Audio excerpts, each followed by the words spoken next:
तो आपके जो आले साहब हैं वो एक पोइट भी थे, थॉट लीडर भी थे।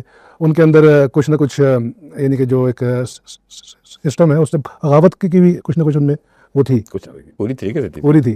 तो एक इस तरह के बंदे की तरबियत में ज़िंदगी इस तरह की थी, किस तरह वो डिफरेंट थी आम लोगों से जो आप आम लोगों को देखते हैं? इतना था कि किताबें जो जो क्लास वर्क होमवर्क होता है अचानक उसको छापा जा पड़ता था, तो उसके अंदर फिर तह के सवाल होते थे। ये क्यों लिखा है ऐसे, इसका क्या मतलब है, ये एंगल क्यों लिया, चाहे फिजिक्स की हो, इंग्लिश की हो, किसी भी चीज़ की हो, किसी भी ग्रेड 1 2 3 4 5 6 की बात कर रहा हूँ। बच्चे को पूरी तरीके से, मुझे याद है मैंने जॉन कीट्स की एक का स्टैंजा इंग्लिश के पेपर में मैंने लिख दिया था, और वो पेपर वापस मिलते होते ना आपको एग्ज़ाम के बाद, छठी सातवीं की बात बता रहा हूँ। तो ही सेट के मतलब इस पर मुझे 1.5-2 घंटे की क्लास मुझे याद है उन्होंने ली कि ये यहाँ पे बनता नहीं है, तुमने ये क्यों कोट किया इधर, और मतलब what is your what your angle towards coating him here.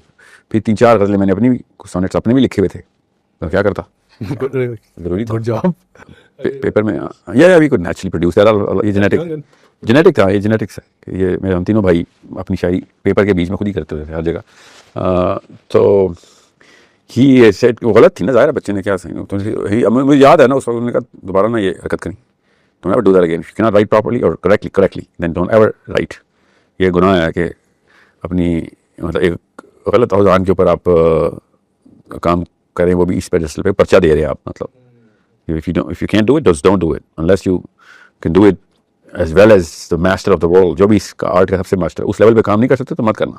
ये मुझे याद है, क्योंकि मुझे ये उनका बड़ा कंसिस्टेंट ये प्रिंसिपल था उनका, क्योंकि बड़े वाले साहब ने कभी नज़में नहीं लिखी थी, तो मैंने उनसे एक दफ़ा पूछा था कि आप नज़म नहीं लिखते, एंड ही सेड मैंने डॉक्टर वज़ीर आगा की नज़में पढ़ ली थी ना, तो मुझे पता चल गया था कि जब मैं इस लेवल पे कर ही नहीं सकता तो I can, I am not qualified, I am not worthy of the, इस लेवल का जो कमाल है वो नहीं है, तो आप बस छोड़ दें, कोई और काम करें जिसमें आप और जो कमाल पे पहुँचें, दुनिया आपको एज ए पेडेस्टल स्टैंडर्ड लेके चले। So it's such a big consistent lesson that he used to give us, such a amazing standard जो बचपन में ही बन जाए आपका कि आपने करना है तो दुनिया में सबसे अच्छा करना है, वरना आपने नहीं करना।